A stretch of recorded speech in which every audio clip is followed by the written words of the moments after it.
La rueda de la vida. Cuarta parte. El águila. 38. La señal de Mandy. No había otra manera de considerarlo. Estaba rodeada de asesinos, personas que habían cometido algunos de los peores crímenes contra seres humanos de los que yo tuviera noticia. Tampoco había forma de escapar. Todos estábamos encerrados entre rejas en una cárcel de máxima seguridad de Edimburgo. Y lo que yo les pedía a esos asesinos era una confesión, pero no de los terribles crímenes que habían cometido, no. Lo que les pedía era algo mucho más difícil, mucho más doloroso. Deseaba que reconocieran el dolor interior que los había llevado al asesinato. Ciertamente era un método de reforma nuevo, pero yo pensaba que ni siquiera una condena a cadena perpetua podía servir para que el asesino cambiara, a menos que exteriorizara el trauma que lo había impulsado a cometer ese cruel delito.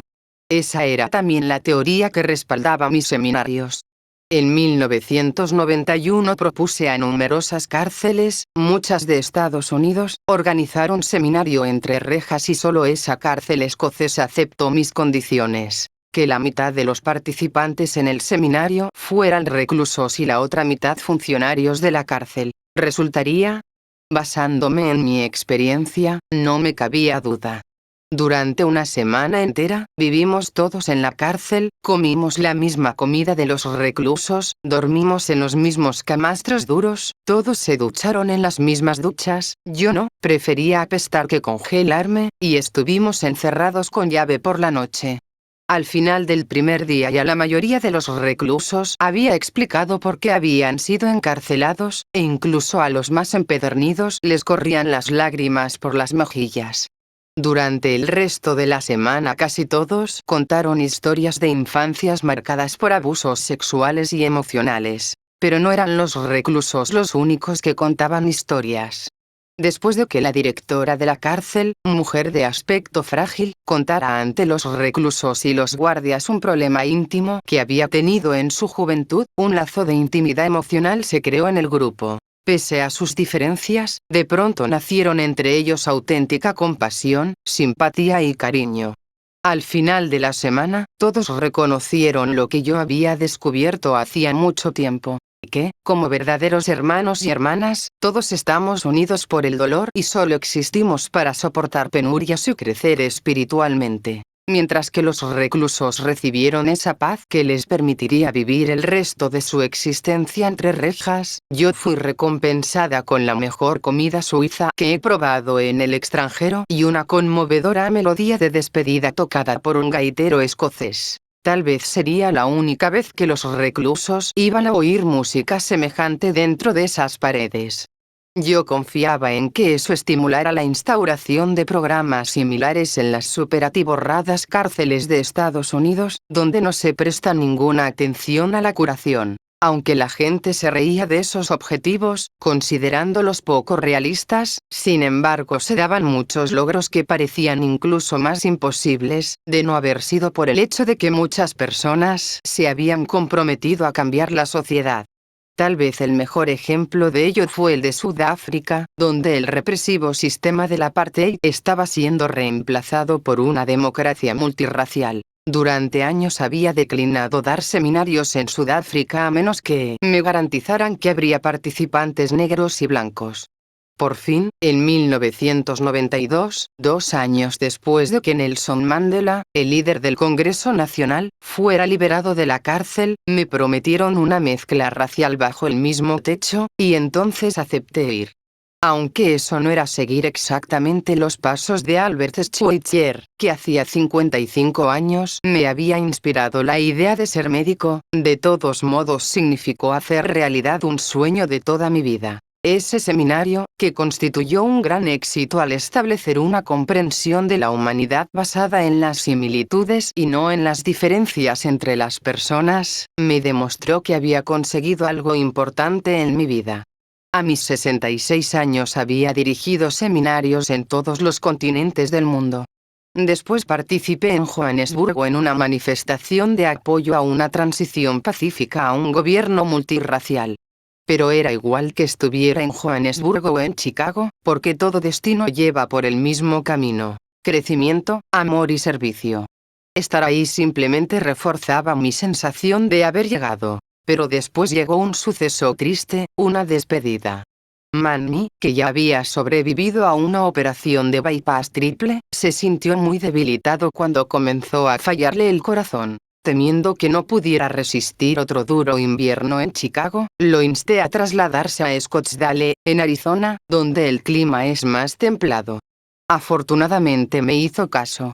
En octubre se mudó a un apartamento que yo le había alquilado, donde se sintió muy feliz. Habiendo ya superado el rencor que me había producido el modo en que acabó nuestro matrimonio, yo iba a verlo siempre que podía y le llenaba el refrigerador con comidas preparadas por mí. Ciertamente a Mandy le encantaban mis platos. Recibió muchísimos cuidados. No puedo decir lo mismo de las pocas semanas que pasó en el hospital después de que comenzara a fallarle un riñón. Aunque le fallaba la salud, cuando lo llevamos a casa le mejoró el ánimo. El día que resultó ser el último de su vida, yo tenía que volar a Los Ángeles para dar una charla sobre hogares para moribundos. Sabiendo que los moribundos tienen una gran intuición sobre cuánto tiempo les queda de vida, le propuse a Mandy permanecer a su lado, pero él me dijo que deseaba pasar unos ratos a solas con otros miembros de la familia. Muy bien, iré a Los Ángeles, le dije, y estaré de vuelta mañana. Media hora antes de marcharme para el aeropuerto, recordé el trato que quería hacer con él para el caso de que muriera mientras yo estaba en California. Si todas mis investigaciones sobre la vida después de la muerte eran correctas, quería que me enviara una señal desde el otro lado. Si no eran correctas, entonces no haría nada y yo continuaría investigando. Manny puso objeciones. ¿Qué tipo de señal? Algo raro, especial. No sé exactamente qué, pero algo que yo sepa que solo puede ser de ti. Él estaba cansado y no se sentía con fuerzas para pensar en ello. No me voy hasta que no me lo confirmes con un apretón de manos, dije. En el último minuto aceptó y yo me marché animada. Esa fue la última vez que lo vi vivo. Esa tarde Kenneth lo llevó a la tienda de comestibles. Era su primera salida después de estar 3 semanas en el hospital. Cuando volvían a casa, Manny quiso pasar por la floristería a comprar una docena de rosas rojas de tallo largo para Bárbara, que cumplía años al día siguiente. Después Kenneth lo llevó al apartamento. Allí Manny se acostó a dormir la siesta, y Kenneth guardó las cosas y se fue a su casa. Una hora después volvió Kenneth a preparar la cena y encontró a Manny muerto en la cama. Había muerto mientras dormía la siesta. Esa noche, cuando volví al hotel, ya muy tarde, vi la luz intermitente en el teléfono, señal de que había un mensaje. Kenneth había tratado de contarme lo de Manny mucho más temprano, pero solo pudimos hablar a medianoche. Mientras tanto él había llamado a Bárbara Seattle, y le dio la noticia cuando ella volvió del trabajo. Se habían pasado horas charlando. Al día siguiente, después de telefonear al resto de la familia, Bárbara decidió sacar a pasear a su perro. Cuando volvió a casa se encontró ante la puerta la docena de rosas enviadas por Manny, enterradas bajo la nieve que había estado cayendo toda la mañana. Yo me enteré de lo de las rosas el día del funeral de Manny en Chicago. Había hecho las paces con él y me alegraba de que ya no tuviera que sufrir más. Cuando estábamos alrededor de la tumba comenzó a nevar copiosamente. Vi muchas flores desparramadas alrededor de la tumba y me dio lástima que se quedaran allí desperdiciadas, de modo que recogí las preciosas rosas y las fui repartiendo a los amigos de Mandy, a las personas que estaban auténticamente emocionadas y afligidas. A cada una le entregué una rosa. La última se la di a Bárbara, porque era la niña de los ojos de su padre. Recordé la conversación que tuvimos con Manny cuando Bárbara tenía 10 años. Habíamos estado enzarzados en una de esas discusiones sobre mis teorías de la vida después de la muerte, y él se volvió hacia ella y le dijo: de acuerdo, si es cierto lo que dice tu madre, entonces en la primera nieve que caiga después de mi muerte habrá rosas florecidas. Con el tiempo esa apuesta se había convertido en una especie de chiste familiar, pero en esos momentos era realidad. Me sentí henchida de alegría y mi sonrisa lo demostró. Levanté la vista al cielo gris y los remolinos de copos de nieve me parecieron confetis de celebración. Manny estaba allí arriba.